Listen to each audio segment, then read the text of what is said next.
مجدد پاک فرماتے ہیں، یہ رد رفضہ کتاب کے اندر فرماتے ہیں کہ طرح طرح کی چیمی گوئیاں، ہنگامہ آرائیاں جو صحابہ کرام کے خلاف ہو رہی ہیں، فرمایا ان کا جواب یہ ہے، یہ چند صفحوں کا رسالہ قبلہ آپ نے اس میں کمال کر دیا۔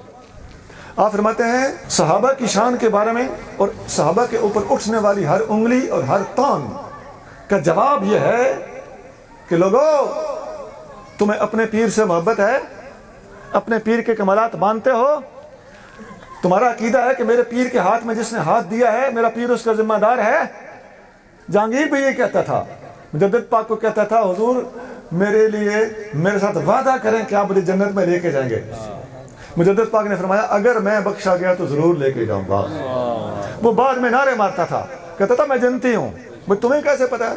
کہتا مجدد پاک نے فرمایا کہ اگر میں بخشا گیا تو تمہیں لے کے جاؤں گا۔ یہ تو ان کی عاجزی تھی، مجھے تو پتا ہے بخشے ہوئے ہیں،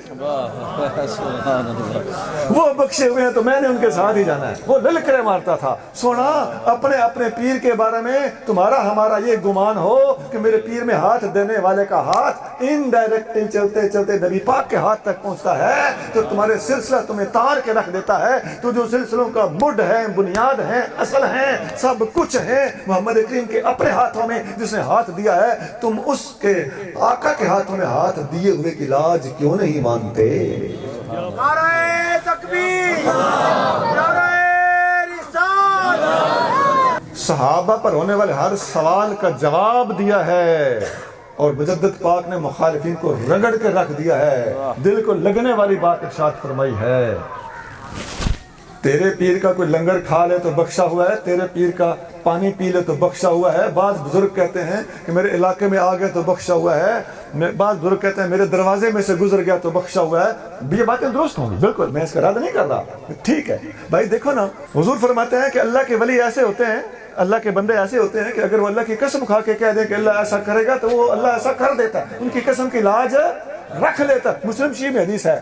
تو بابا صاحب نے اگر فرمایا ہو، گنجے شکر نے فرمایا کہ میرے دروازے میں سے گزرنے والا اللہ کی قسم جنتی ہے، تو اللہ ان کی قسم کی لاج رکھ لے، تینوں کی پیڑ ہے۔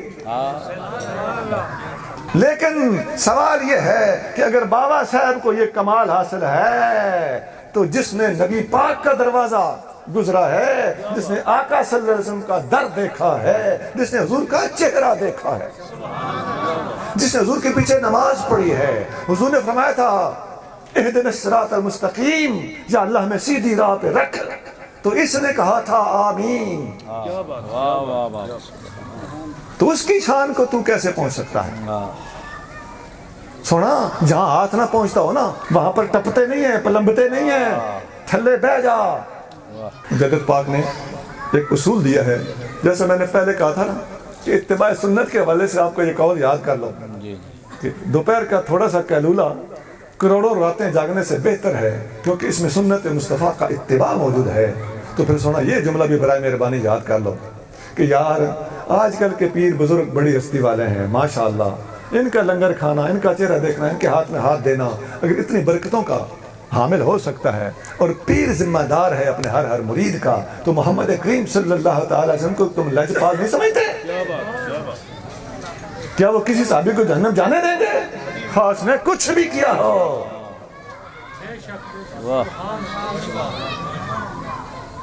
تیرا پیر محمد کریم صلی اللہ علیہ وسلم کے قدموں کی گرد کو بھی نہیں پہنچ سکتا۔ اگر نصیب اچھے ہوں گے تو اس بات کو ہر بندہ یاد رکھ لے گا۔